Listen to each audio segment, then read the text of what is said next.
To tackle the desperate security situation in Kaduna State, Governor Nasir El-Rufai is taking more desperate measures. And in this fresh measures announced by the State's Commissioner for Internal Security and Home Affairs, Samuel Aruwan, on Wednesday, the state has now commenced enforcement of the shutdown of telecommunication services in parts of the state, as well as an immediate ban on the use of motorcycles, popularly called Okada, this for commercial or personal purposes in the state for 3 months. Also in the neighboring Niger state, more measures appear needed to check the worsening insecurity ravaging the north-central state. In fresh attacks, gunmen invaded Sarukin Power, that's the headquarters of Munian local government area of the state, killing about 30 people. More and more concerns a big BKO as we kick off the program today. Only yesterday, insecurity topped the most part of our discussions, and here we are today. But if you look at the Kaduna situation, how appropriate do you see the security measures that are now about to be enforced or enforced now in Kaduna? Yes, Kaduna had joined some states of the northwest geopolitical zone to take some measures, including banning the sale of petrol and jerrycans, including the closure of some livestock markets and closure of some roads that bandits are known to use. There are some roads that are been abandoned by people because they are not safe, but those bandits use those roads. So governments, some of the northwest states decided to ban the use of those roads so that anybody who is seen on that road by the armed forces is a legitimate target.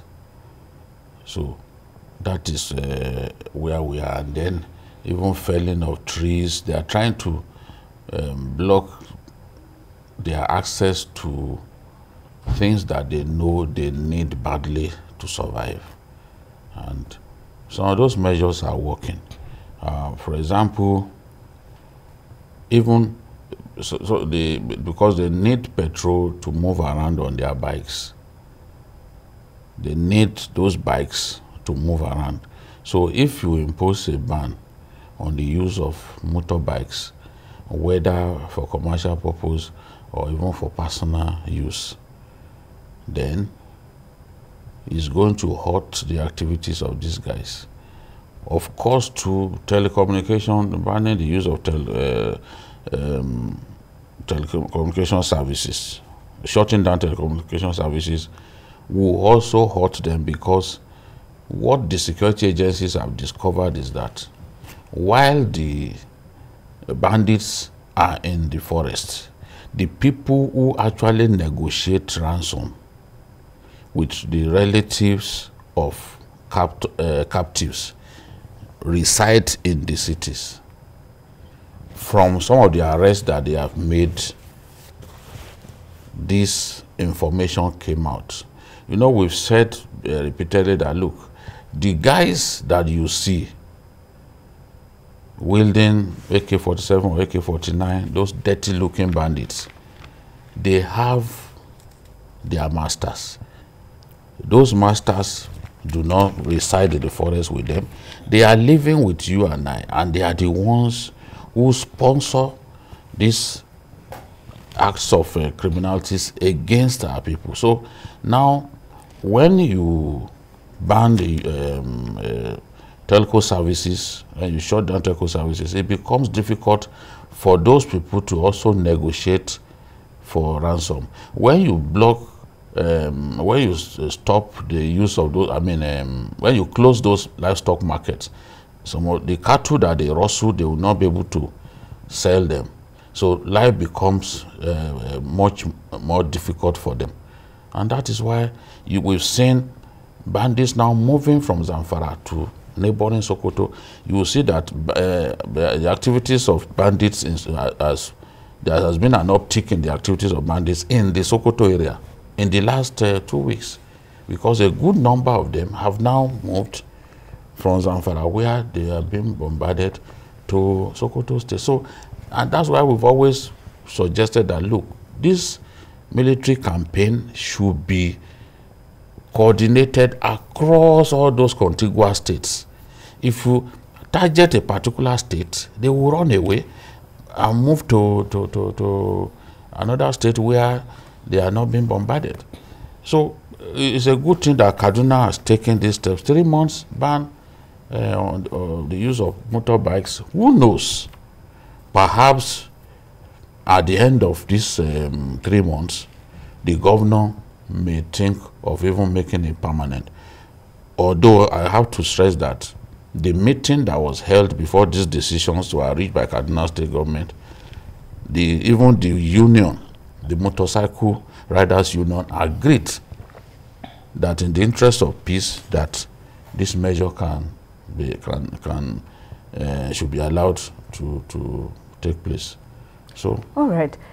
Okay, I'll get back to you, BKO, now for more of your analysis on the situation in Kaduna and what the government is doing to douse tensions there. But Adekule, what are your, points of concern, if at all, on this moves to curtail the violence in Kaduna State? Well, I truly, just like Jide, I support some of the actions, but there are ones that when I look at, I just wonder whether we are taking the right decisions, whether we are thinking properly, whether we are making use of what we have, whether we are being honest enough, whether we are being considerate. You get my point? Okay, why would you shut down, telecom services because you want to solve insecurity? To me, that is one tool that you should have used. Technology is beautiful if you know how to use it. That's one tool you should have used to actually help you in this fight, because we had biometric database of people who use telephones. You get my point? I heard the governor of Kaduna State saying bandits and Zamfara and this were making calls. Oh, beautiful. You have the clue. In security work, you need a clue to help you unravel whatever you want to unravel. So if people are making calls, whether they reside in the forest or they reside in the town, it helps. You'll be able to narrow down to certain area, you need this, you need that. But now, it's like those in charge see as the easy way out, believing that when you shut down.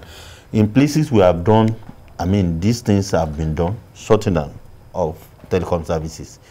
Have you evaluated the effectiveness? What we are losing, in terms of, opportunities, business, and so many things. Are we taking, note of that? So, to me, that's one aspect that I am not totally comfortable with, because when criminals use telephones, it helps you. If you are truly interested in getting at them, it really gives you a clue as to maybe the location or who is making a call. You get my point? But now when you shut it down, will that bring about the end of banditry? I don't know. I'm just, raising a poster.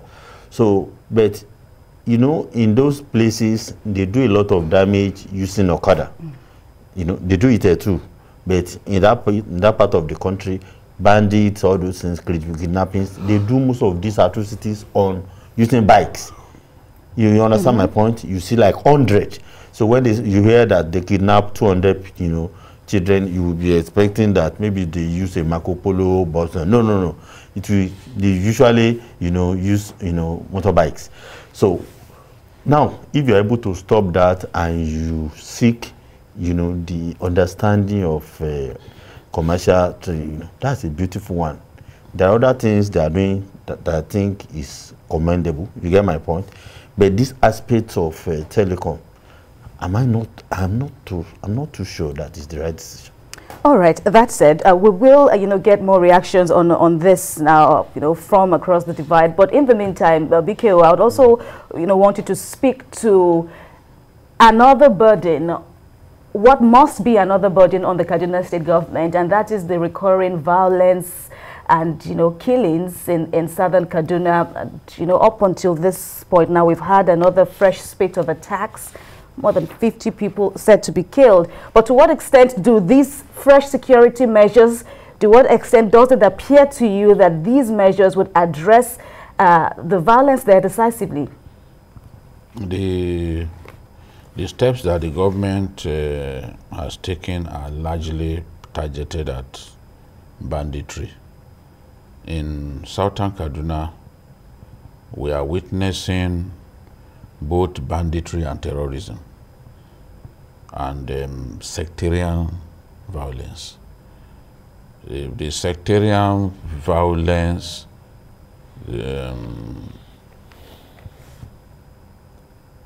looks very much like terrorism. The sectarian violence that is going on there looks very much like terrorism because these are unprovoked attacks. There are people who have chosen not to forgive one another. There are communities, there are ethnicities that have chosen not to forgive one another and have continued a killing campaign for years.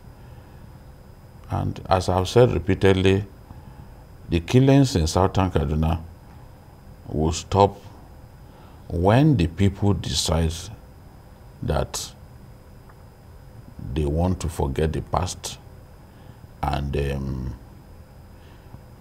look forward to a future of peace. It happened in Mambila.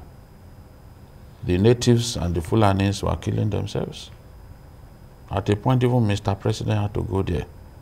Then they had a stakeholders meeting. And they told themselves, look, are we crazy? We've lived for so many years. How come we are killing ourselves now? And they made up their minds that they will no longer kill themselves. And that was it. Today, the killings that were reported in 2017 in Mambila no longer, they don't happen anymore. So we need concerted efforts geared towards achieving peace in southern Kaduna, and everyone involved must be honest, because we face a situation in which people claim to be interested in peace, but in the real sense, they are not interested in peace. That's why we still have these recurrent killings over there. But in my view, these measures that we have seen are targeted at defeating banditry, because banditry is a bigger problem. It's a bigger problem, and virtually all the local governments in Kaduna State are affected. Somebody was saying that only 2 local governments, you can say only 2 local governments are safe, because even Zaria, in Zaria, you don't have problem, the kind of problem that we have in southern Kaduna. But banditry is a big problem in Zaria. It's a big problem. They're even attacking hospitals to go and abduct patients. So I think that the bigger problem that they are addressing, that they see as a bigger problem because it affects a lot more local governments, is this issue of banditry in Kaduna State. So we just hope that the efforts of the armed forces would be good enough to put an end to the problem of violent banditry in that state.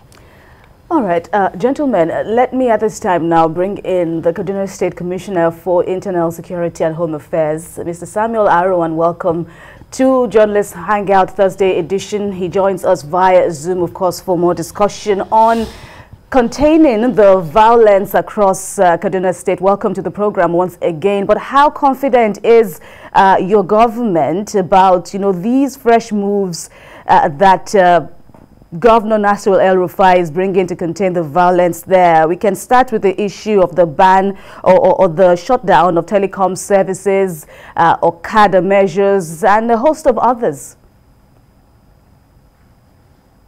Thank you for having me.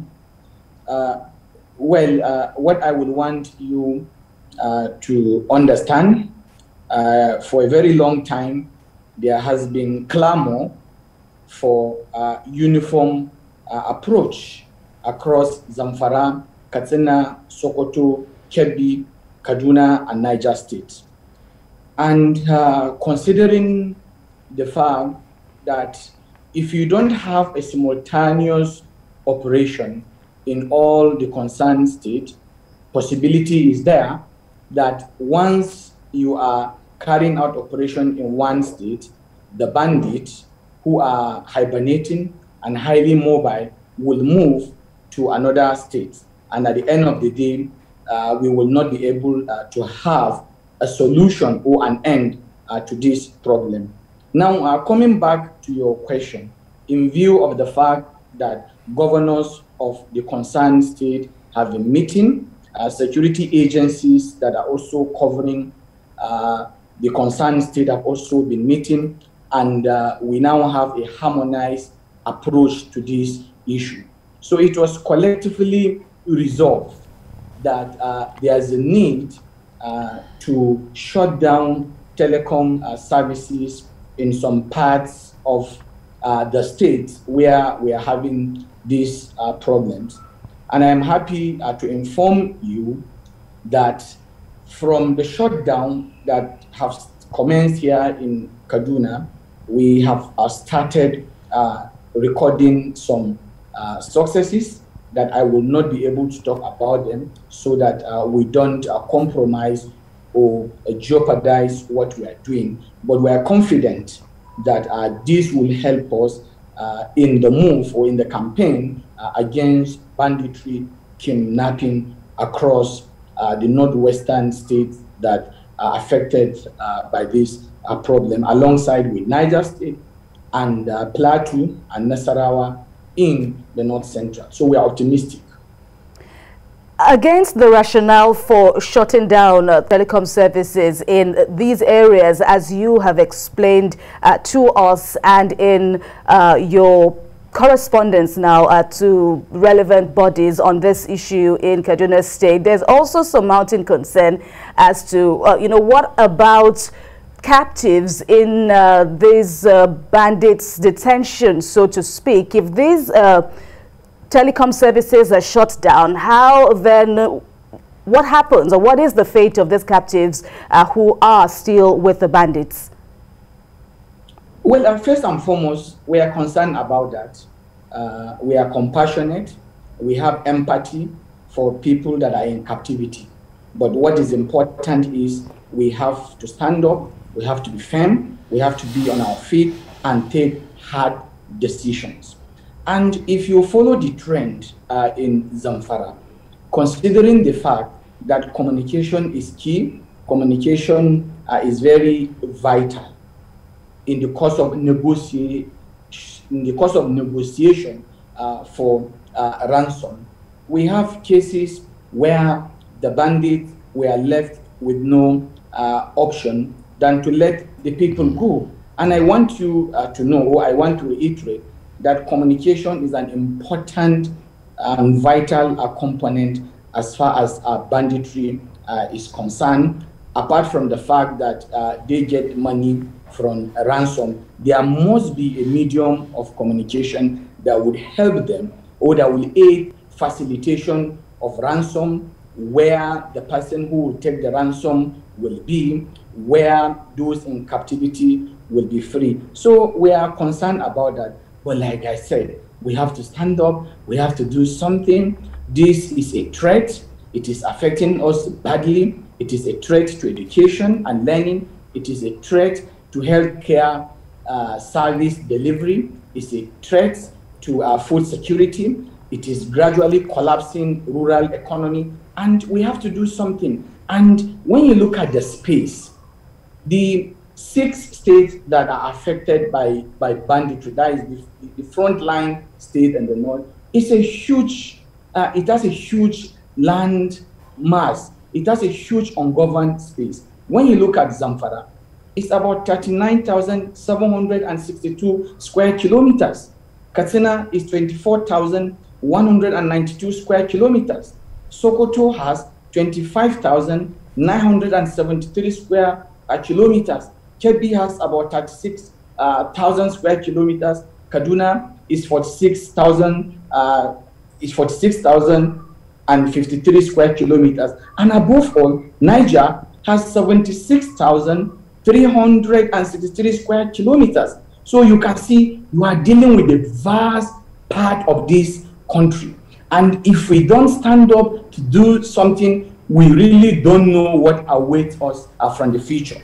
And if you look at the gradual movement or relocation of our insurgents from the northeast who are gradually moving to this space, you realize that we have to stand up and do something. We have to do something. We are left with no option. All that we need is support. All that we need is for people to understand that the need to do this is inevitable. And for a very long time, like I said in the beginning, people keep on clamoring for the fact that there is a need to have a regional strategy. And we now have a regional strategy. Governors are speaking at their own level. Commissioners of security or other focal persons who are managing internal security in their state are also speaking. And if you look at the concerned state, we have 2 divisions.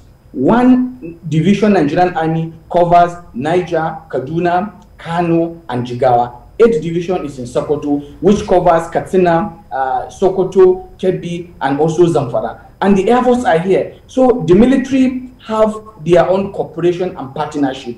The states, using the offices of the governors, are also having their own partnership. And we are having a tripartite collaboration. We are sharing information. We are doing peer review. And with this, we believe that we can be able to make inroad. If you look at the report that were issued by Defense Headquarters today, in the course of the ongoing operation, about 391 bandits were neutralized. About 60 suspected bandits have also been arrested. We are not saying that with what we are doing, we can be able to overcome this banditry within a twinkle of an eye. Because if you look at the history of banditry, if you look at the evolution, how it was metamorphosing from one level to another, you will agree with us that it is a problem that have become what it is today as a result of, it's an accumulation of problems that were left unattended. That was what brought us to where we are today. And we must do something.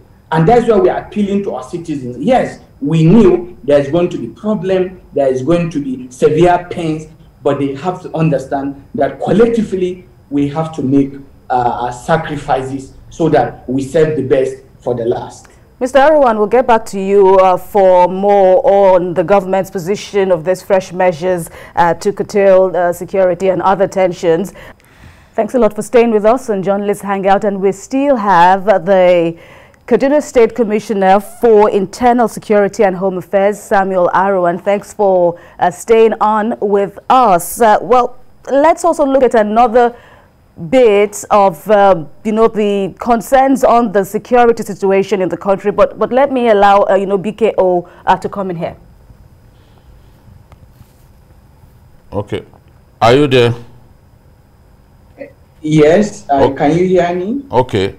I want to know what steps have been taken to stabilize the Birnin-Gwari area, because Birnin-Gwari has been such a big problem for years, and its closeness to Niger State, especially Rafi local government in Niger State, doesn't appear to help the cause of the Kaduna State government in terms of securing lives and property across board. What steps have been taken to stabilize that area, keep the highways safe, and keep the people generally safe? Okay, BKO, you are quite correct that the Birnin-Gwari end of Kaduna State has a lot of corridors through which bandits hibernate from Katsina, Zamfara into Kaduna and up to Niger. Now, for some strategic reasons, I will not be able to divulge some of the operational plans that the military, the DSS, and the police have been working on. But I want you to know that from Densado in Zamfara to Gweska in Benungwari, because we share boundaries, there is now a standing troops who are carrying out aggressive fighting patrol.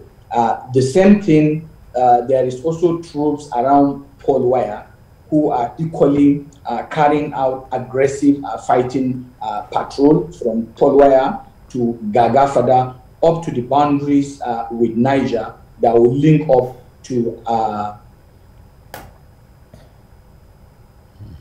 are you with me? Yes, we are. Yeah, now from Polwire to Gagafada, there is troops that are working in that general area up to the boundaries with Niger State that will link up to Erena, Korebe, Alawa in Niger.